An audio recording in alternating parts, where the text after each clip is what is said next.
सो आज बहुत ही शुभ दिन है और आज से ही 3 दिनों के बाद नृसिंह चतुर्दशी है। तो आज श्रीमद् भगवद गीता का जो प्रकल्प हमने चालू किया था तो उसका आज 17वां दिन है, जिसमें आज हम लोग श्रद्धा के विभाजन नाम के जो अध्याय है उसके ऊपर चर्चा करेंगे। हरे कृष्ण। तो मैं छोटा सा प्रार्थना करूंगा, आशा है आप लोग भी मेरे साथ दोहरा पाएंगे।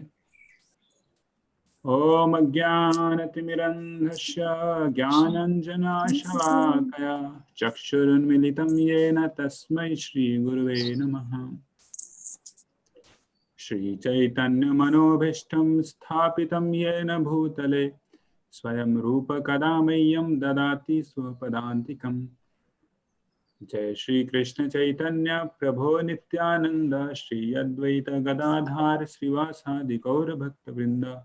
हरे कृष्णा कृष्णा कृष्णा हरे हरे, हरे राम राम राम हरे हरे। हरे कृष्ण।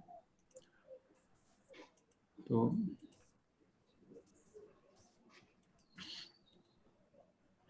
हरे कृष्णा। तो श्रद्धा के विभाजन नाम के इस अध्याय में लोग देखने जा रहे हैं बहुत ही महत्वपूर्ण जिन 3 गुणों के बारे में हमने चर्चा की थी, उन 3 गुणों के आधार पर कितने सारे अन्य तरीकों की श्रद्धाएं हैं, उसका डिलिनिएशन हुआ है भगवान श्री कृष्ण के द्वारा। तो प्रत्येक अध्याय की भांति इन सभी चीजों के ऊपर चर्चा होगी। पुनरावलोकन, अध्याय समीक्षा, अध्याय का विषय, जीवन की शिक्षाएं और अंततोगत्वा सारांश। तो हम लोग आगे बढ़ते हैं। 16वें अध्याय में क्या क्या देखा, बहुत जल्दी से आगे बढ़ जाते हैं। 16वें अध्याय में क्या क्या हमने सीखा था। तो पहले से तीसरे श्लोक में हमने देखा था कि दैवीय गुण क्या क्या है। उसके बाद 26 दैवीय गुणों के हमने देखा था। 26 दैवीय गुण क्या क्या हैं और 26 दैवीय गुणों को वर्णाश्रम में प्रत्येक लोगों को दिया गया है। 26 गुणों को, और कुछ गुणों को सभी के लिए बताया गया है। उसके बाद हमने देखा कि दानवीय गुण क्या क्या हैं। तो इस तरीके से हमने 8 दानवीय गुणों को देखा था कि दानवीय गुण क्या क्या होते हैं, और दैवीय और दानवीय गुणों में जो व्यक्ति होते हैं उनकी क्या गतियां होती हैं उसके बारे में हमने देखा था। What is the destination of divine and demoniac people. I mean लोग नहीं होते हैं ऐसे डिवाइन एंड डिमोनियक, बल्कि वैसे गुण को वो अपने अंदर अभिभूत कर लिए होते हैं। या फिर उनको बोला जाता है दैवी संपद और आश्रय संपद, या फिर दैवीय गुण से संपन्न व्यक्ति या फिर आश्रय गुण से संपन्न व्यक्ति। और उनका बहुत ही मशहूर नारा होता है, नो गॉड इन कंट्रोल, मतलब भगवान के नियंत्रण में कुछ नहीं है। भगवान is not in control, supreme God is not in control. तो उनका एक बहुत ही फेवरेट स्लोगन है। तो दानवीय लोगों के व्यवहार क्या हैं उसके बारे में भगवान श्री कृष्ण बहुत ही एलोबरेटली बताते हैं। क्या करते हैं वे लोग बहुत ही डेंजरस, मतलब कि हॉरिबल, विनाशकारी कार्यों में अपने आप को वो क्या करते हैं, संलग्न किए होते हैं और गंदे कार्यों में आसक्त होते हैं। विनाशकारी कार्य मतलब कि केमिकल बम बनाना, एटॉमिक बम बनाना और ऐसे ऐसे कार्यों को अंजाम देना जिसका परिणाम बहुत ही विनाशकारी हो सकता है। जैसे हमने देखा 2019 में बहुत सारे ऐसे लोग बोलते हैं कि ये कोरोना वायरस जो है एक तरह का ये वेपन है या फिर अस्त्र है, या फिर उन्होंने कुछ रिसर्च कर रहे थे, उसके बदले कुछ दूसरा ही निकल गया। तो इस तरीके से वो गंदे कार्यों में आसक्त हुए रहते हैं, और जो कि स्वयं अपने लिए विनाशकारी होता है। साथ साथ में जो उनके साथ रहते हैं सोसाइटी में लोग, समाज के लोग, उनके लिए भी वो बहुत ही खतरनाक सिद्ध होते हैं। उसके बाद उनका तीसरा जो बर्ताव होता है, व्यवहार होता है, वो मिथ्या अहंकार में चूर्ण होते हैं, पागल हुए होते हैं मिथ्या अहंकार में, और तथा महाजाल में गिरकर वो पतन को प्राप्त होते हैं। उनकी यही गति होती है। अंततोगत्वा वो पूर्ण रूप से इल्यूजेंट हो जाते हैं और नरकगामी होते हैं। भले ही अपने आप को बोलते हैं कि मैं बहुत ही वेल टू डू हूँ, मैं बहुत ही शाणा हूँ या फिर बहुत ही बुद्धिमान हूँ, लेकिन वो मिथ्या अहंकार तथा मिथ्या माया में, मोह में वो फंस के जाल में फंस के वो कहाँ पतन करते हैं वो अपना, वो नरकगामी होते हैं। तो ऐसा ही हम देखते हैं बड़े बड़े पॉलिटिशियंस जिन्होंने अपने कार्यकाल में कितनी बड़ी बड़ी लड़ाइयों को उन्होंने बनाया, जैसे हिटलर, मुसोलिनी, अंततोगत्वा वो इस तरीके से फंस गए कि खुद अपना प्राण खुद उनको लेना पड़ा। वो आत्महत्या करने के क्षण तक पहुंच गए अपने जीवन में, और इस तरीके से नरकगामी हुए। उसके बाद आता है दानवीय गुण तथा उसके परिणाम से कैसे छुटकारा ले। तो भगवान श्री कृष्ण बताते हैं कि अर्जुन, तीन गेट्स हैं या फिर तीन क्या बोला जाए, दरवाजे हैं, है ना। 3 दरवाजे हैं जिधर से आप कहाँ जा सकते हो, नरक में जा सकते हो। वो क्या क्या है? काम, क्रोध और लोभ। तो काम, क्रोध, लोभ, ये 3 दरवाजे जिससे कोई व्यक्ति नरकगामी हो सकता है। तो इससे हमेशा बच के रहो हे अर्जुन, इन 3 गेट से बच के रहो और मुक्ति के अनुकूल कार्यों को करो। एक्ट अकॉर्डिंग टू शास्त्र, शास्त्रोक्त कार्यों को करो। अपना मन से कुछ भी मत करते रहो, है ना। बहुत सारे लोग अपना मन से कुछ भी यज्ञ करने लगते हैं, जिसके बारे में आज चर्चा होने वाली है। और भगवान श्री कृष्ण बताते हैं जो भी व्यक्ति शास्त्रोक्त कार्यों को करता है वो दैवी प्रकृति वाले होते हैं। जो शास्त्र में नहीं लिखे वैसे कार्य करता है वो दानवी प्रकृति में। साफ साफ उन्होंने बता दिया। तो जो व्यक्ति शास्त्र के उल्टा कार्य करता है वो न इस संसार में सुख को प्राप्त होता है, और अगले जन्म की तो बात ही हटाइए। और भगवान श्री कृष्ण बताते हैं, श्री प्रभुपाद जी बताते हैं कि सबसे सही रास्ता है किसी भी स्थिति में हो ना क्यों, हम कृष्ण भावनोन्नत होनी चाहिए हमें। तो हम लोग आगे बढ़ते हैं 17वें अध्याय में। 17वें अध्याय को फिर से हम लोग 6 भागों में विभाजन किया है इसका। तो पहला आता है, पहले से 7वें श्लोक में चर्चा होती है प्रकृति के गुणों के आधार पर श्रद्धा का विभाजन। तो इस अध्याय का नाम है श्रद्धा का विभाजन, और पहले ही भाग में श्रद्धा के विभाजन के बारे में भगवान श्री कृष्ण बताते हैं। उसके बाद दूसरा सेक्शन आता है खाद्य पदार्थों का 3 गुणों में विभाजन। बहुत प्रकार के खाद्य पदार्थ होते हैं, वो भी 3 गुणों में पाए जाते हैं, है ना। उसके बाद तीसरा भाग है जिसमें 11वें से 13वें श्लोक में बताया गया है यज्ञ के भी 3 गुण होते हैं। 3 गुणों में यज्ञ को भी विभाजित किया गया है ना। उसके बाद 14वें से 19वें श्लोक तक आता है 3 प्रकार के तप, ऑस्टेरिटी। 3 प्रकार के तप बताए गए हैं, और उन 3 प्रकारों को फिर से 3 प्रकार में बांटा गया है। तो इस प्रकार से तप का विभाजन हुआ है, 3 प्रकार के तप। और उसके बाद 20वें से 22वें श्लोक में वर्णन है कितने प्रकार के दान होते हैं। 3 प्रकार के दान भी होते हैं, चैरिटी, उसका वर्णन आया है। और फिर 23 से 28वें श्लोक में वर्णन है कि जो कुछ भी हम लोग कार्य कर रहे हैं, ऐसे सारे जितने भी श्रद्धा, खाना, उसके बाद तप, उसके बाद दान, इस यज्ञ, तो इस सभी चीजों का भगवान से या फिर परम पुरुषोत्तम परम सत्य से कैसे उसका संयोग हो पाएगा, उसके उसकी यहाँ पे युक्ति दी गई है। एक ट्रिक बताया गया जिससे कि सभी चीजों को हम लोग भगवान श्री कृष्ण से जोड़ सकते हैं, परम पुरुषोत्तम भगवान श्री कृष्ण जोड़ सकते हैं। तो हम लोग आगे बढ़ते हैं भाग 1 में, प्रकृति के गुणों के आधार पर श्रद्धा का विभाजन। तो पिछले अध्याय में भगवान श्री कृष्ण बताते हैं कि यह शास्त्र विधम उत्सृज्य वर्तते काम कार्य। जो भी व्यक्ति शास्त्र की विधियों को उत्सर्ज करके, फेंक के अपने ही काम वासनाओं के लिए कुछ भी करने को तैयार रहता है, वैसा व्यक्ति क्या होता है, उसका न वो इस संसार में सुखी रह पाता है, न ही वो अगले जन्म में वो सुख को प्राप्त करता है। तो उसी क्रम में अर्जुन पूछते हैं कि हे कृष्ण, जो लोग शास्त्र के नियमों का पालन न करके अपनी कल्पना के अनुसार पूजा करते हैं, उनकी स्थिति कौन सी है? वे सतुगुणी है, रजोगुणी या फिर तमोगुणी? मतलब कि जो व्यक्ति दानवीय प्रकृति के हैं, दानवीय प्रकृति के मतलब कि जो कुछ भी करते हैं, क्या उनको भी हम लोग सतोगुण, रजोगुण, तमोगुण में बांट सकते हैं? ये अर्जुन का इस तरीके से शंका है। तो हम लोग आगे बढ़ते हैं, भगवान ने क्या कहा। श्री भगवान वाचा, भगवान ने कहा देहधारी जीव द्वारा अर्जित गुणों के अनुसार उसकी श्रद्धा 3 प्रकार हो सकती है, सतोगुणी, रजोगुणी अथवा तमोगुणी। अब इसके विषय में मुझसे सुनिए। तो तो तीन तरह की श्रद्धा होती है। तो भगवान श्री कृष्ण ये बताते हैं कि जो सतोगुण में होते हैं वो शास्त्रोक्त देवताओं की पूजा आराधना करते हैं। जो रजोगुण में होते हैं वो शास्त्र विहीन होके दानवों की पूजा करते हैं, और जो तमोगुण में होते हैं वो शास्त्र विहीन होके किसकी पूजा करते हैं? भूत पिशाचों की पूजा करते हैं। तो मतलब कि रजोगुण तमोगुण वाले व्यक्ति शास्त्रोक्त कार्य नहीं करते हैं, इसका मतलब यही हुआ। तो तीन गुण में जो तीन तरह की जो श्रद्धाएं हैं उसके बारे में भगवान श्री कृष्ण बोलते हैं।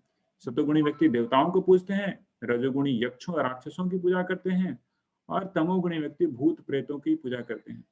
तो आप लोग देखेंगे ये जो व्यक्ति है ना जो रजोगुण में होते हैं वो अपना मन का ही कुछ बहुत बड़ा एक पॉलिटिशियन हो या फिर ना राजनेता किसी को भी भगवान के रूप में मानने लगते हैं और उसके नारे लगाते रहते हैं। दिन भर रात भर आप उनको ये देखेंगे कि उनके नारे लगाते रहते हैं। मुख्य रूप से अगर आप मैं तो बंगाल में रहता हूँ तो अक्सर आपको कहीं ना कहीं आपको मिलेगा कि लोग नारे लगा रहे हैं ऐसे ऐसे, इनकलाब जिंदाबाद, इनकी जय हो, इनकी जय हो। मतलब कि ये क्या हुआ, एक आराधना ही है। जब भगवान श्री कृष्ण की हम लोग पूजा करते हैं तो उनका हरिनाम संकीर्तन जैसे कैसे करते हैं, हरे कृष्ण कृष्ण कृष्ण हरे हरे, हरे राम राम राम हरे हरे, श्री श्री राधा माधव की जय, ऐसे बोलते हैं। मतलब कि परम पुरुषोत्तम भगवान श्री कृष्ण की जय हो, जय श्री राम बोलते हैं। तो यहाँ पे परम पुरुषोत्तम भगवान जो कि सभी व्यक्तियों के द्वारा कीर्तनीय हैं, उनकी कीर्ति ग्लोरीज हो रही है। लेकिन जो रजोगुण में मत्त पागल व्यक्ति होते हैं, परम पुरुषोत्तम भगवान की कीर्ति छोड़ के इस तरीके से राक्षसों और दानवों की अपना ही जो उनका जो फेवरेट दानव है, दानव है मतलब ये नहीं कि दो सींगे निकल गई तो दानव हो गया। दानव होने के लिए सींग निकलने की जरूरत नहीं है। दानवीय कुछ जो प्रकृति है जिसकी चर्चा हमने पिछले अध्याय में की, तो आप आए दिन देख सकते हैं कलयुग में दानवों की कमी नहीं है।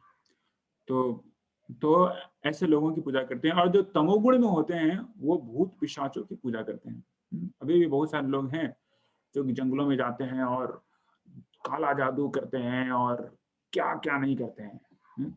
तो ये सब शास्त्रोक्त नहीं है। उसके बाद जो दानवों का जो फिर से क्या गुण है उसके बारे में, आइडेंटिटी क्या है दानवों की, भगवान श्री कृष्ण बताते हैं। आशास्त्र विहितम घोरम तप्यन्ते तपोजना, दम्बाहार अहंकार संयुक्ता काम राग बलान्विता, कर्षयन्त शरीरस्थं भूतग्रामं चेतसः, माम चैवान्त शरीरस्थं तान् विद्यासुर निश्चयान्। जो लोग दम्भ तथा अहंकार से अभिभूत होकर शास्त्र विरुद्ध कठोर तपस्या और व्रत करते हैं, जो काम तथा आसक्ति द्वारा प्रेरित होते हैं, जो मूर्ख हैं तथा शरीर के भौतिक तत्वों को तथा शरीर के भीतर स्थित परमात्मा को कष्ट पहुंचाते हैं, वे असुर कहे जाते हैं। तो असुर कौन है, उनकी यहाँ पे संज्ञा एक एक करके बताई गई है। जो तप करते हैं, बहुत बड़े तपस्वी होते हैं। तपस्या किसके लिए करते हैं? इन सब चीजों के लिए करते हैं। राजनीतिक भूख हड़ताल, ऐसे कुछ बड़े बड़े राजनेता होते हैं ना, पॉलिटिशियंस होते हैं, वो भूख हड़ताल पे बैठ जाते हैं। विपक्ष में है, मैं विपक्ष में, हम भूख हड़ताल पे बैठेंगे, जब तक आप ये ना करें तब तक हम कुछ भी खाना नहीं खाएंगे। तो इस तरीके से बड़ी बड़ी भूख हड़ताल करते हैं। क्यों करते हैं? सत्ता की लालच के लिए करते हैं। और ये सभी अमान्य तथा दानवीय प्रकृति है। तो ऐसा ही भूख हड़ताल टाइप का कुछ आज से लाखों साल पहले एक व्यक्ति ने किया था जिसका नाम था हिरण्यकशिपु, है ना। उसने ऐसी तपस्या करनी चालू की कि पूरा का पूरा ब्रह्मांड उसकी तपस्या की अग्नि से मतलब कि जल रहा था, धू-धू हो रहा था। और उसे परेशान होके देवताओं ने भाग के ब्रह्मा जी को बताया और ब्रह्मा जी आके फिर किसी तरीके से उसको शांति किए। उसी तरीके से कुछ व्यक्ति होते हैं जो कुछ समय के लिए ऐसी राजनीतिक भूख हड़ताल करते हैं और ऐसी कठोर तपस्याएं करते हैं लोगों को दिखाने के लिए। और इस तरीके से वो अपने अंदर खुद को वो दुख देते हैं, जो अपने अंदर कुछ बोलना सही नहीं होगा, मतलब कि जो हमारा शरीर है ना, शरीर के जितने भी पंच महाभूत हैं उनको दुख प्रदान करते हैं और साथ साथ में परमात्मा को भी दुख प्रदान करते हैं।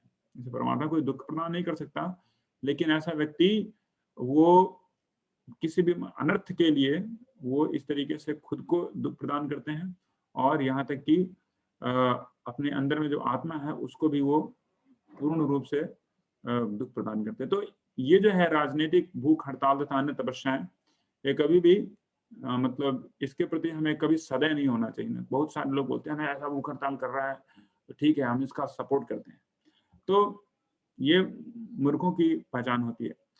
उसके बाद हम आगे बढ़ते हैं सेक्शन 2 में, जिसमें बताया गया है कि खाद्य पदार्थ के भी कोई 3 गुणों में बांटा गया है। 3 प्रकार के खाद्य पदार्थ भी होते हैं।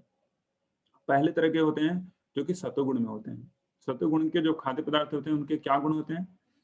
जो भोजन सात्विक व्यक्तियों को प्रिय होता है वह आयु बढ़ाने वाला, जीवन को शुद्ध करने वाला तथा बल, स्वास्थ्य, सुख तथा तृप्ति प्रदान करने वाला होता है। ऐसा भोजन रसमय, स्निग्ध, स्वास्थ्यप्रद तथा हृदय को भाने वाला होता है।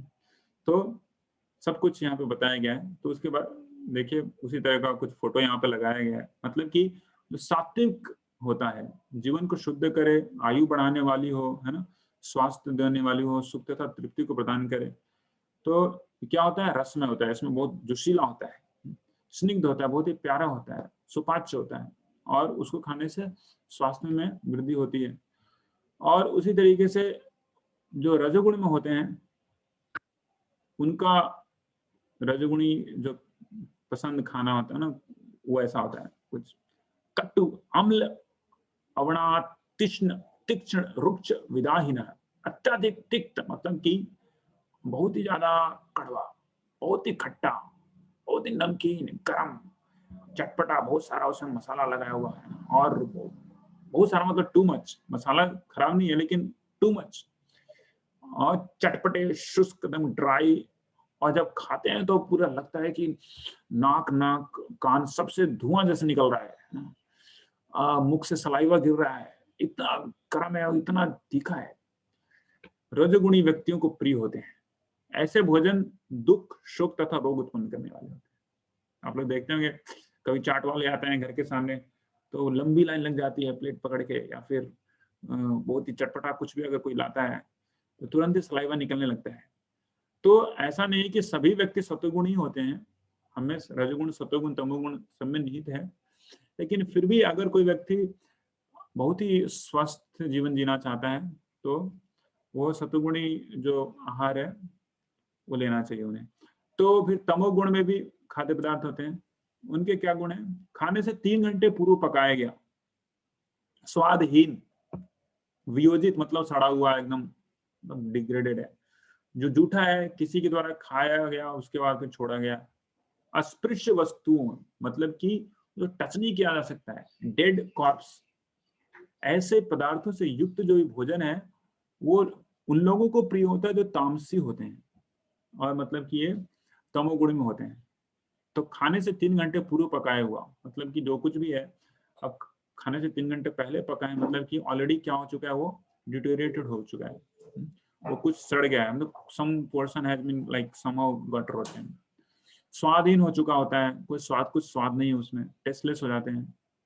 सड़ा हुआ, जैसे कि बहुत लोग है ना वो दारू पीते हैं या फिर शराब पीते हैं, वो क्या है, वो फ्रूट का सड़ा हुआ पदार्थ है तो उसको खाते हैं, तो ये तमोगुण में आता है। जूठा, किसी का जूठा मतलब कि जैसे बहुत सारे लोग काली माता या फिर किन्हीं के सामने है ना वो बकरे को काटते हैं। काली माता और चंडी माता कभी भी बकरा नहीं खाती क्योंकि वैष्णवी है, वैष्णो देवी है, लेकिन भूत पिशाच उसको खाते हैं, और उसको खाने के बाद जो व्यक्ति खाता है वो भूत पिशाचों का ही जूठा खाता है। और अस्पृश्य वस्तुएं, जितने भी एनिमल टिश्यू हैं, जो कि मरे हुए मुर्दे को जो खाते हैं, मतलब कि आदमी मरा हुआ या फिर जानवर को आपने गला काट के मारा तो मरने के बाद ही उसकी जो टिश्यू है ना, उसके मसल्स हैं, उसको लोग खाते हैं। तो वो भी क्या है, अस्पृश्य है, उसको टच नहीं करना चाहिए, लेकिन लोग उसको खा लेते हैं। ये कितनी मतलब निकृष्ट स्थिति है। तो ऐसे ऐसे कहीं पे कुछ लोग हैं कि वो एकदम सड़ा हुआ खाते हैं। स्पेसिफिकली फिश अगर देखा जाए तो नॉर्थ ईस्ट में अगर जाएंगे आप, नागालैंड की तरफ या फिर उधर, तो वहां पे कुत्ते भी खाते हैं। वहां पे कुत्ते को सड़ा के जो जूस निकलता है ना, उसको खाते हैं, उसको बहुत ही चाव से खाते हैं। और अगर आप उनको घी से लगा के कुछ अगर आप देते हैं, कुछ घी में बना के कुछ हलवा देते हैं, तो उनको रहा नहीं जाएगा वहां पे, वो भाग जाएंगे वहां से। तो ये सत्वगुण, रजोगुण, तमोगुण पूर्ण रूप से जो कंडीशन लोग हैं, उनको इन 3 प्रकार के जो आहार हैं वो पसंद होते हैं। और होता क्या है, जो तमोगुण में चीजों को कंज्यूम करते हैं, खाते हैं, वो खाने से starting of like from the starting of the food, मतलब खाने से अंत तक पूरा का पूरा जो उनका परिणाम होता है बहुत ही दुखद होता है, बहुत ही दुखद होता है। इसलिए हमारी लाइफ लेसन है कि अगर हम लोग डॉक्टर के शुल्क, मतलब कि चिकित्सकों के शुल्क को भूलना चाहते हैं, तो हमें तमोगुण तथा रजोगुण के खाद्य पदार्थों से बचना चाहिए। मुख्य रूप से अभी अगर आप देखते हैं कोरोना काल में, तो सभी लोग सत्वगुण पदार्थों की तरफ शिफ्ट हो गए हैं, शिफ्ट हो रहे हैं धीरे धीरे, है ना। उनको पता चल रहा है कि कितना भयंकर हो सकता है रजोगुण और तमोगुण में जो खाद्य पदार्थ है उनको लेने से। उसके बाद हम आगे बढ़ते हैं सेक्शन 3 में, यज्ञ के 3 गुणों में विभाजन। तो इसमें यज्ञ कैसे 3 गुणों में होते हैं उसकी चर्चा की गई है। तो यज्ञ क्या होता है ये आपको बताने की जरूरत नहीं, क्योंकि पूरा का पूरा जो प्रथम भाग है भगवद गीता का 6 अध्याय हमने यज्ञ के ऊपर ही बिताया। यज्ञ मतलब कि जो कुछ भी वस्तु आप सैक्रिफाइस करते हैं, मतलब कि एक हायर कॉज के लिए। और यज्ञ पुरुष जो है परम पुरुषोत्तम भगवान श्री विष्णु ही है। तो हम लोग देखते हैं सैक्रिफाइस भी 3 गुणों में होता है। तो सत्वगुण में सैक्रिफाइस यज्ञ कैसे होते हैं? यज्ञ में वही यज्ञ सात्विक होता है जो शास्त्र के निर्देशानुसार होता है, कर्तव्य समझकर उन लोगों के द्वारा किया जाता है जो फल की इच्छा नहीं करते हैं, बस कर्तव्य का पालन करने के लिए वो कार्य करते हैं। उस कर्तव्य करने का क्या फल मिलेगा उसकी उतनी उनको परवाह नहीं होती है। तो आप लोग जानते हैं ना किंग हरिश्चंद्र, राजा हरिश्चंद्र की कहानी, जो एक बहुत बड़े सम्राट होते हैं। सम्राट होने के बाद अपनी पूरी की पूरी प्रजा या फिर उनका राज्य वो गवा बैठते हैं। गंवाने के बाद एक चांडाल की नौकरी पकड़ते हैं, वो चांडाल की नौकरी पकड़ लेते हैं। और चांडाल मतलब कि जो भी मृत व्यक्ति होता है ना, उसका वो अंतिम संस्कार करते हैं। तो जब वो चांडाल बन गए होते हैं तो उनकी पत्नी आती हैं अपने मृत पुत्र को लेके, मृत पुत्र का मतलब रोहित जिसका बेटा होता है, और वो वहां पे चंडाल से मतलब कि अपनी पत्नी से वो कुछ मांगते मतलब कि कुछ कपड़े मांगते हैं। तो भले ही उसके पास कपड़ा होता है लेकिन वो कपड़े मांगते हैं उनसे, अपनी पत्नी से, क्योंकि उनका एक कर्तव्य है कि उनको कपड़ा मांगना है। वो ये नहीं देखते हैं कि ये मेरी पत्नी है तो नहीं उसको मैं छुटकारा दे देता हूँ, नहीं आपको नहीं देना। तो ऐसे जो व्यक्ति होते हैं जो सात्विक होते हैं, वो किसी भी स्थिति में अपने कर्तव्य से वो हटते नहीं है। वो ये नहीं बोलते कि नहीं ये भी कंडीशन कुछ अच्छा नहीं है, इसके लिए कुछ अलग नियम है, उनके लिए कुछ अलग नियम है। तो इस तरीके से वो कभी भी बर्ताव नहीं करते हैं। अपनी कर्तव्य निष्ठ होके वो सभी कार्यों का वो पालन करते हैं, वही यज्ञ कहलाता है। उसके बाद जो रजोगुण में यज्ञ होते हैं, हे भरत श्रेष्ठ, जो यज्ञ किसी भौतिक लाभ के लिए गर्ववश किया जाता है उसे तुम राजसी जानो। बहुत सारे यज्ञ होते हैं दिखावे के लिए करते हैं। मैंने अपनी बेटियों की शादी देखो कितनी धूमधाम से किया है, कुछ लोग बोलते हैं मैंने 1 करोड़ रुपए खर्चे किए, सभी गांव के हर जगह जाके वो ढिंडोरा पीटते रहेंगे और ये किया करवाया वो करवाया फलाना किया ढिमकाना किया, ऐसे करके वो बोलते हैं। हाँ, और बताया जाता है कि 300 साल पहले भारतवर्ष में ऐसी स्थिति थी, लोग बेटियों की शादी बहुत ही धूमधाम से करते थे बस दिखावा करने के लिए। जब उनकी सारी बेटियां ब्याहित हो जाती थी तो वो क्या करते थे, वो भगवान शिव और पार्वती की शादी करवाते थे। उनकी शादी हो चुकी है फिर भी वो शादी करवाया करते थे, और बहुत धूमधाम से बहुत सारा पैसा खर्चा करके, बस ये दिखाने के लिए कि मैं भी बहुत बड़ा धार्मिक और यज्ञ करने वाला व्यक्ति हूँ। तो ये सारे इस प्रकार के जो यज्ञ लोग करते हैं वो राजसिक कहलाते हैं। और फिर तमोगुण में भी यज्ञ होते हैं, जो यज्ञ शास्त्र के निर्देशों की अवहेलना करके, प्रसाद वितरण के बिना, वैदिक मंत्रों का उच्चारण किए बिना, पुरोहितों को दक्षिणा दिए बिना, श्रद्धा के बिना संपन्न किया जाता है, वह तामसी माना जाता है। तो रजोगुण में हमने देखा है कि कैसे एक व्यक्ति वृत्रासुर नामक एक व्यक्ति बहुत बड़े दानव को पैदा करता है जो कि इंद्र को मारने के लिए होता है, और अपने मन से वो मंत्र को उच्चारण करके वो दानव पैदा करते हैं। लेकिन उसका प्रभाव ऐसा होता है क्योंकि तमोगुण में वो यज्ञ किया होता है, एक ऐसा दानव प्राप्त होता है जो कि इंद्र के द्वारा मारा जाएगा। और ऐसे आजकल बहुत सारे ऐसे तथाकथित ऐसे बहुत सारे लोग आ गए हैं समाज में जो कि अपना मन का कुछ भी मंत्र बोलते हैं।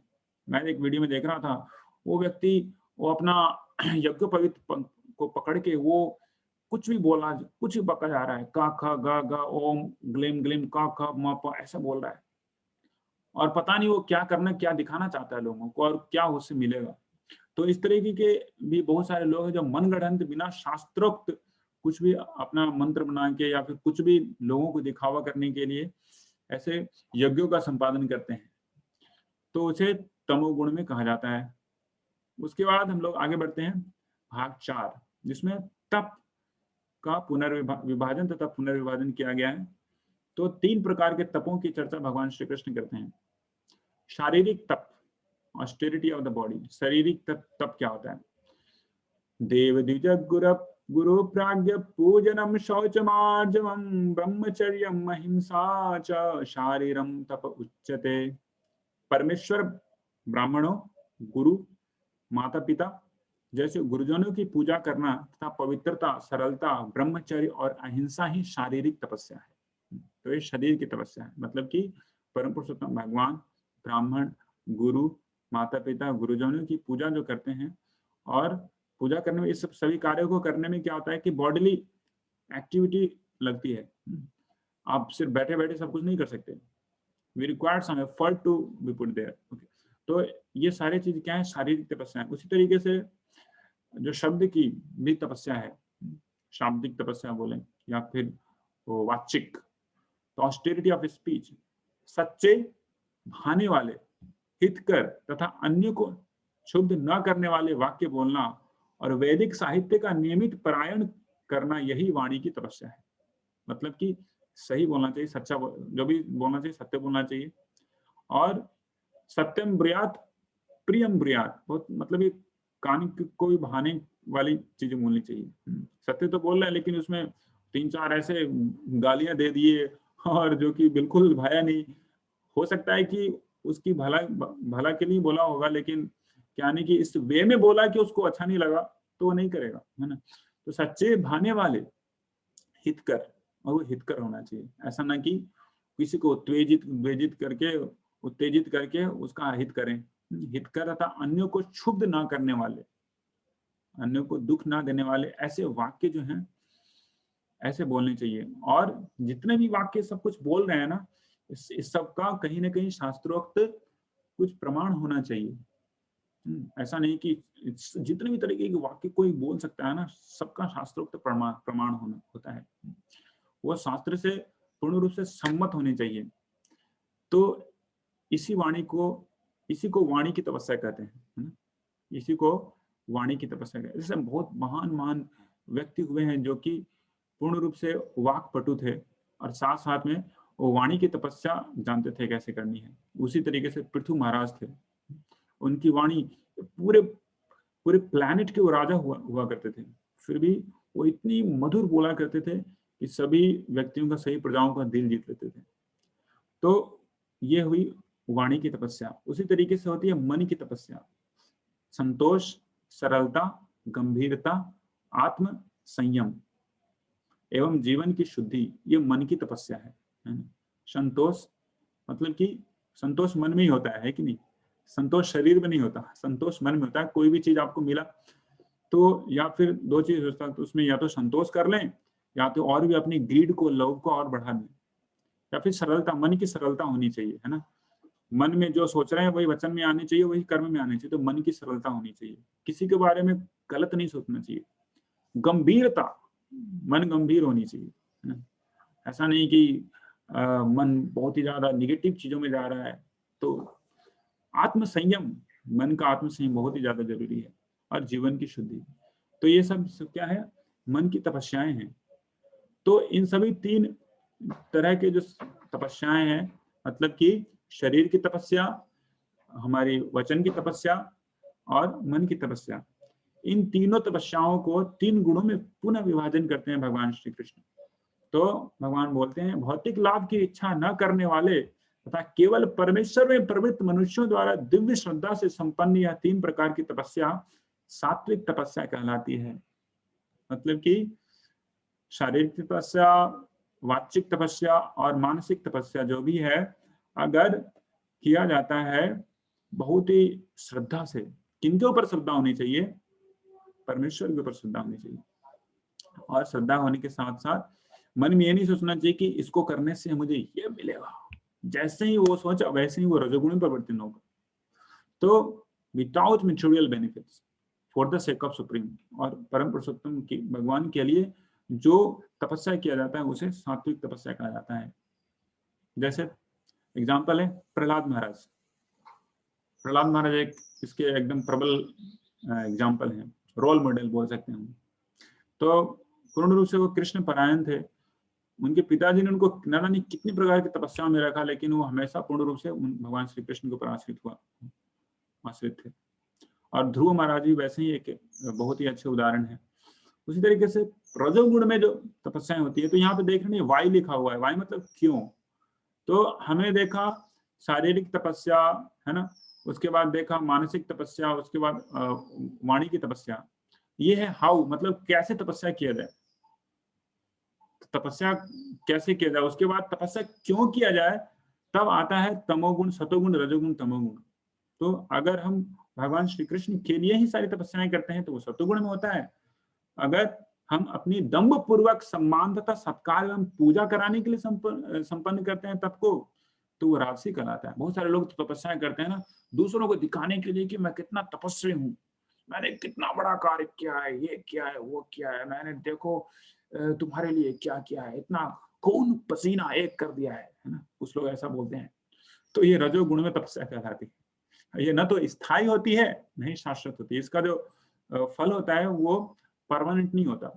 आज आपका हो सकता है कि आप बहुत लोग बोलें क्या क्या तूने बहुत अच्छा कार्य किया, तूने मेरे लिए इतना मेहनत किया, लेकिन कल वही सारे व्यक्ति आपकी धू धू करेंगे, आपका पुतला जलाएंगे। तो ये होता है रजोगुण में जो तपस्या होती है।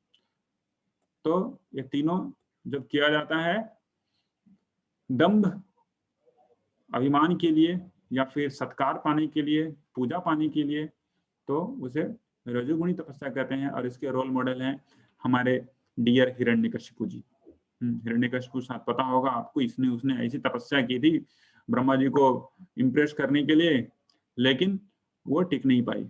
अपने आप को ऑलमोस्ट वो इमोर्टल कर लिया था, लेकिन आए उधर से नरसिंह देव, हमारे परम पुरुषोत्तम भगवान श्री कृष्ण, नरसिंह का फॉर्म लेके और ब्रह्मा जी के सारे तपस्याओं को एक चुटकी में, एक सेकंड में उड़ा दिया। तो ये है। उसके बाद फिर आधा तमोगुण में क्या तपस्या होती है? तमोगुणी तपस्या होती है जिसमें व्यक्ति मूर्खतावश आत्म उत्पीड़न के लिए अन्य को विनष्ट करने या हानि पहुंचाने के लिए तपस्या करता है, वह तामसी कहलाता है। ऐसे बहुत सारे लोग हैं, बहुत तपस्या करते हैं, बड़ी बड़ी रिसर्चेस करते हैं, बस इसलिए, इसके लिए कि वो अन्यों को कैसे तबाह कर सकेंगे। तो इन 3 तरह की तपस्याओं को जब दूसरों को पीड़ा देने के लिए की जाती है, मूर्खता वश किया जाता है और खुद को पीड़ा देते हैं, दूसरों को पीड़ा देते हैं, तो उसे तमोगुणी तपस्या कहते हैं। इसी तरीका एक व्यक्ति था हिस्ट्री में, उसका नाम था वृकासुर, और उसने तपस्या करनी शुरू की शिव जी को प्रसन्न करने के लिए। और उसको क्या चाहिए था कि शिव जी मुझे गुण दे, मतलब कि उसे वरदान दे कि जिस किसी के ऊपर वो अपना हाथ रखेगा ना, उसका, जिस किसी के सर के ऊपर उसका हाथ आएगा, उसका सर फट के टुकड़ों में बढ़ जाएगा। और ऐसा उस मन में था, भगवान शिव को पता चल गया था। भगवान शिव सब कुछ जानते हैं, प्रत्येक व्यक्ति के मन में क्या चल रहा है भगवान शिव जान सकते हैं। तो वो आ नहीं रहे थे, दर्शन नहीं दे रहे थे, तो उसने क्या किया, अपना गला काट के वो अग्नि में डालने के लिए पूरा आतुर हो गया। तो वैसे ही भगवान शिव आया, अरे क्या कर रहा है मुझे बदनाम करेगा, दुष्ट पागल व्यक्ति है। तो वो आते हैं, बोलते हैं तुम्हें क्या चाहिए। तो इतना मूर्ख व्यक्ति है कि भगवान शिव आ गए हैं जो कि वैष्णव में सर्वश्रेष्ठ हैं, कुछ भी दे सकते हैं। वो उससे क्या पूछ रहा है, उससे क्या मांग रहा है उनसे कि मुझे ऐसा वर दीजिए हे शिव कि जिसके सर पे मैं हाथ रखूं उसका सर फट के टुकड़ों में हो जाए। तो उन्होंने तो हंसा पहले भगवान शिव ने, उन्होंने बोला कुछ अच्छा चीज मांगो। तो नहीं, उसने बोला कि मुझे यही चाहिए। तो क्या हुआ, भगवान शिव ने बोला तथास्तु। उसके बाद देखिए इसकी क्या औकात है।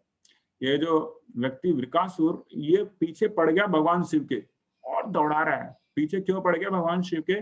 क्योंकि उसके सर के ऊपर, उनके सर के ऊपर हाथ रखेगा और भगवान शिव का सर फटेगा। तो ऐसे व्यक्ति होते हैं जो जिनसे वो अपना भला करवाते हैं, उन्हीं के पीछे पड़ जाते हैं और खुद को, अपने को टॉर्चर देते हैं और दूसरों के भी जीवन को वो दुभर कर देते हैं। हम लोग आगे बढ़ते हैं 5वें सेक्शन में, चैरिटी इन द मोड्स। तो दान को भी 3 गुणों में विभाजन किया गया है। कैसे दान को 3 गुणों में विभाजन किया गया है? तो पहले हम देखते हैं सतो गुण में क्या होते हैं दान। जो दान कर्तव्य समझकर किसी प्रत्युपकार की आशा के बिना समुचित काल तथा स्थान में योग्य व्यक्ति को दिया जाता है, वह सात्विक माना जाता है। तो दान जो व्यक्ति फिर से मिलेगा कि नहीं, कितना, अरे मैं इतने इसको इतना दे रहा हूँ तो ये मुझे मिलेगा कि नहीं मिलेगा, इसकी आशा को छोड़ के, है ना। तो अगर मिलने की आशा हो जाती है तो उसको बोलते हैं, क्या बोलते हैं उसको, बोरो करना, या फिर आप अभी दे रहे हैं और फिर कल उससे आप ले लेंगे। लेकिन दान मतलब कि जो व्यक्ति इस आशा से हीन होकर देता है, समुचित काल में सही समय पे देता है, सही स्थान पे देता है, योग्य व्यक्ति को दिया जाता है, तो वो सात्विक माना। दान देने के लिए जो तीर्थ स्थल है, जितने भी सारे तीर्थ स्थल हैं, जैसे श्रीधाम वृंदावन, श्रीधाम मायापुर, गंगा के किनारे, यमुना के किनारे, ये सारे जो जगह है शास्त्रों में बताया गया है कि यहाँ पे दान देना चाहिए, स्थान है। जैसे जगन्नाथपुरी धाम, और किस योग्य व्यक्ति को देना चाहिए। योग्य व्यक्ति, जो व्यक्ति परम पुरुषोत्तम भगवान से पूर्ण रूप से वो संबंधित है, कनेक्टेड है, वो उस दान का कभी भी दुरुपयोग नहीं करेगा। योग्य व्यक्ति को दिया जाता है आशा के बिना, समुचित काल में। समुचित काल मतलब कि कुछ अच्छा दिन हो, सपोज एकादशी के दिन, वाह सो नाइस, या फिर जैसे अक्षय तृतीया का दिन था जो दान के लिए बहुत ही ये है, लेकिन उस समय का दुरुपयोग करके बहुत सारे ऐसे चैरिटी ऑर्गेनाइजेशंस हैं जो कि लोगों के धन को वो गलत कार्यों में भी लगाते हैं। लेकिन योग्य व्यक्ति को देना बहुत ही ज्यादा जरूरी है। अदरवाइज क्या होगा कि वो योग्य व्यक्ति अगर अयोग्य रहा तो हो सकता है कि सही स्थिति और काल में भी देने के बावजूद भी उस धन का गलत उपयोग कर बैठे। तो फिर रजोगुण में क्या होता है? जो दान प्रत्युपकार की भावना से, कर्मफल की इच्छा से या फिर अनिच्छा पूर्वक किया जाता है, वो रजोगुणी कहलाता है। अरे मुझे इच्छा नहीं थी, लेकिन पता नहीं ये मांग रहे, अभी ठीक है दे देते हैं, ले तू भी क्या याद रखेगा, मैंने तुमको दान दिया था। प्रत्युपकार की भावना से, ठीक है दे रहा हूं ना, तो याद रखना, मेरा भी जब समय आएगा ना, मैं भी जब गलत मतलब बुरे समय पढ़ूंगा तो मुझे भी तुम्हें हेल्प करना चाहिए उस समय, ठीक है ना। तो और कुछ लोग बोलते हैं अरे दान दे दो, बाद में क्या पता याद रहेगा इसको, तो कभी मैं अगर दुख में पहुंचू तो मुझे भी हेल्प करेगा।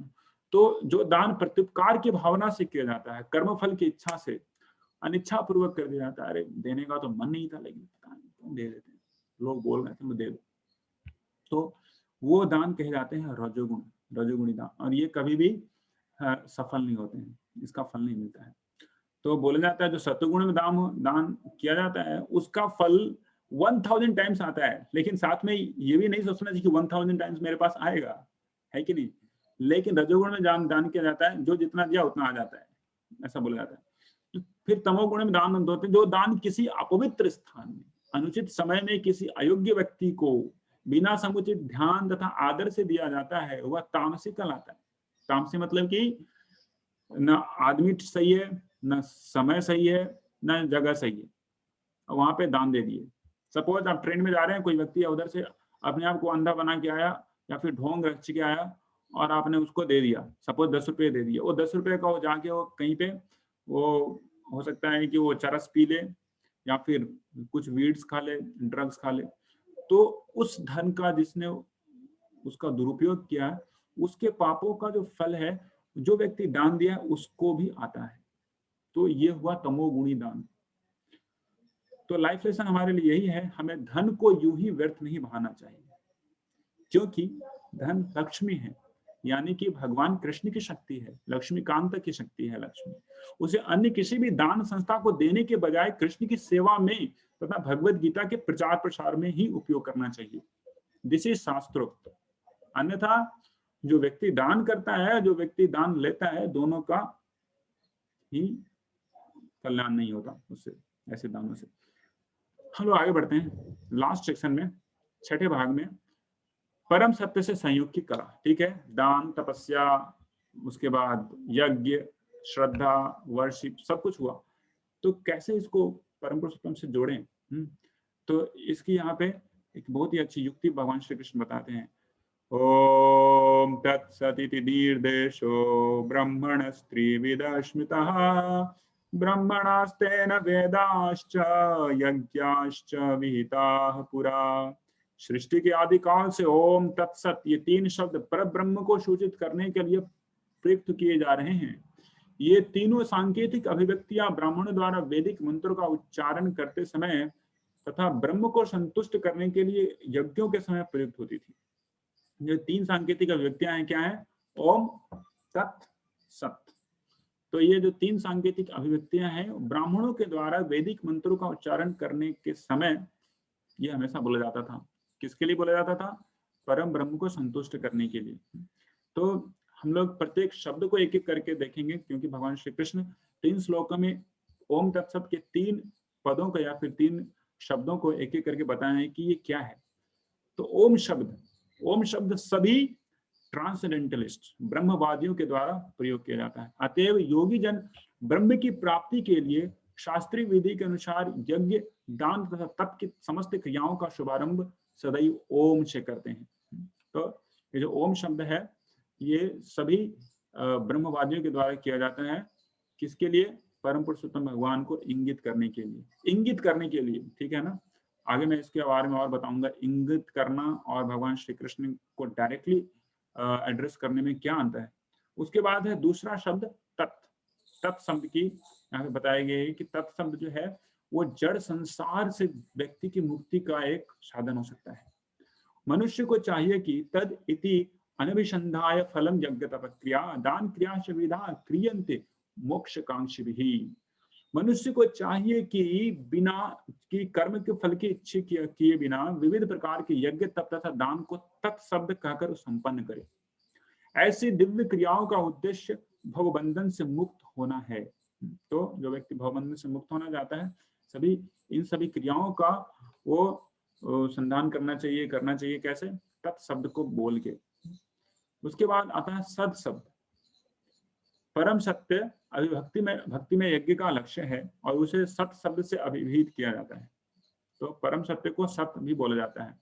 सद्भावे, हे पृथा पुत्र, ऐसे यज्ञ का संपन्न करता भी सत कहलाता है। तो सत मतलब कि पूरा का पूरा जो एब्सोल्यूट ट्रूथ है, परम सत्य में क्या क्या आ गया? भगवान श्री कृष्ण स्वयं, उसके बाद उनकी अंतरंगा शक्ति, उनके बाद बहिरंगा शक्ति, सब कुछ परम सत्य है।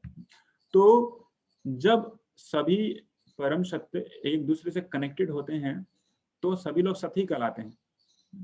ऐसे यज्ञ का संपन्न करता भी सत कहलाता है।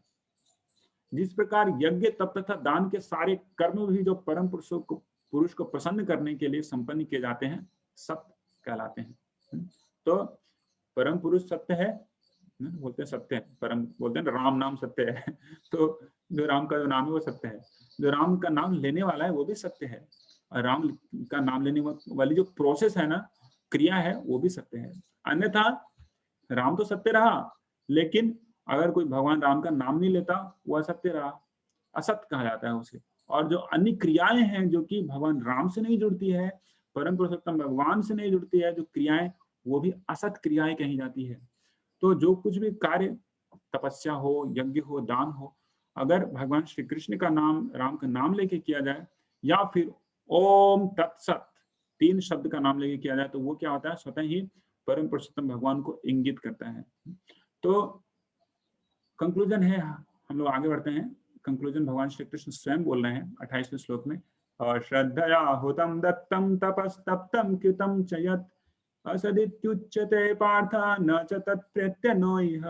हे पार्थ, श्रद्धा के बिना यज्ञ, दान या तप के रूप में जो भी किया जाता है वह नश्वर है, वह असत कहलाता है, और इस जन्म तथा अगले जन्म दोनों में ही व्यर्थ जाता है।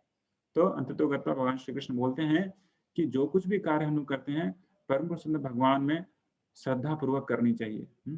श्रद्धा होनी चाहिए कि he is the supreme controller and he is the supreme proprietor and enjoyer of every activity। मतलब कि वही भोक्ता है, वही नियंता है, जितना भी यज्ञ दान क्रिया तप जो भी कुछ कर रहे हैं। आप कोई गृहिणी है तो गृहिणी के लिए जो भी कार्य है उसका नियंता, उसका जो एंजॉयर है, सब कुछ को परम पुरुषोत्तम भगवान को ही समझना चाहिए। कोई स्टूडेंट है, कोई विद्यार्थी हैं तो जो भी कार्य कर रहे हैं तो उस कार्यों को भगवान श्री कृष्ण में अर्पित करके श्रद्धा पूर्वक ही करनी चाहिए। तभी उसका जो फल होगा ना वो क्या होगा, सत कहलाएगा, और वो इस जन्म में हमें अच्छा फल प्रदान करेगा और अगले जन्म में भी। अनर्थ अदरवाइज सब कुछ व्यर्थ है। Everything is just wastage of time. So now let's go ahead what we saw. आज हमने पूरी की पूरी अध्याय में क्या क्या देखा। तो पहले भाग में देखा प्रकृति के 3 गुणों के अनुसार श्रद्धा का विभाजन किया जाता है। तो श्रद्धा 3 प्रकार की होती है। कुछ लोग श्रद्धा करते हैं देवताओं के ऊपर, कुछ लोग श्रद्धा करते हैं राक्षसों के ऊपर, दानवों के ऊपर, और कुछ लोग श्रद्धा करते हैं भूत पिशाचों के ऊपर। तो सत्वगुण में जो लोग होते हैं वो देवताओं की पूजा करते हैं। लेकिन जो पूर्ण सत्वगुण में होते हैं, सत्व मतलब 100% गुडनेस, तो 100% गुडनेस में जो लोग होते हैं वो सिर्फ और सिर्फ नारायण की ही पूजा करते हैं। देवताओं की पूजा में भी नारायण की पूजा होती है, क्योंकि किसी भी देवता की पूजा कृष्ण की अग्र पूजा किए बिना संपन्न नहीं हो सकती, क्योंकि कृष्ण ही जो है वो यज्ञ पुरुष है, यज्ञ विष्णु ही जो है वो यज्ञ है, यज्ञो वै विष्णु। तो लेकिन जो पूर्ण रूप से सत्वगुण में होते हैं, 100% सत्वगुण में होते हैं, उन्हें देवताओं की पूजा करने की अलग से कोई जरूरत नहीं होती। तो इसलिए प्रभुपाद जी तात्पर्य बताते हैं। तो उसके बाद होता है सत्वगुण के खाद्य पदार्थ। 3 गुण में होते हैं खाद्य पदार्थ। तो फिर हमने देखा कि कैसे सत्वगुण का खाद्य पदार्थ बहुत ही सुपाच्य, संतुष्टि को प्रदान करने वाला तथा आयु को प्रदान करने वाला होता है, हेल्थ को प्रदान करने वाला होता है। तो इस तरीके से सत्वगुण के खाद्य बेहतर हैं, लेकिन भगवान श्री कृष्ण का जो प्रसाद है वो बेस्ट है, वो सर्वोत्तम है। उसके बाद हम बढ़ते हैं तीसरे सेक्शन में, जिसमें बताया गया कि यज्ञ भी 3 प्रकार के होते हैं। जो वासनाओं से रहित तथा कर्तव्य परायण होता है वो सत्वगुण में यज्ञ कहलाता है। वही उसी तरह का यज्ञ करना भी चाहिए। तो फिर तप की भी 3 गतियां, 3 प्रकार के तप। उसके बाद फिर से उसका उत्तर विभाजन होता है। कृष्ण हेतु सारे तपों को करना चाहिए। दान योग्य ब्राह्मण तथा वैष्णव को ही देय है, और जो 100% नारायण परायण होते हैं उन्हें देय होता है। और अंततोगत्वा हम लोग देखते हैं परम सत्य की संयोग की कला, जो कि बहुत ही महत्वपूर्ण है। अगर सब कुछ देखा, सब कुछ किया, लेकिन अगर परम सत्य के साथ उसका कनेक्शन नहीं किया तो श्रम एव ही केवलम, सब कुछ बस श्रम ही है, hard labour of no use.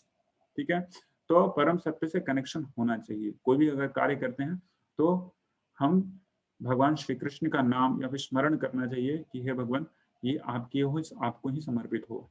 तो इस तरीके से जो भी हम लोग ये सारे कार्यों को करते हैं, यज्ञ तप ज्ञान दान जो भी है, उसकी संपन्नता संपूर्णता लाभ कर सकते हैं।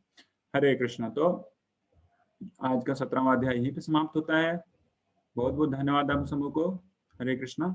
हम लोग पुनः मिलेंगे अगले हफ्ते 18वें अध्याय के साथ। हरे कृष्णा। अगर कोई प्रश्न है या फिर कुछ कमेंट्स है तो आप लोग व्हाट्सएप ग्रुप में डाल सकते हैं।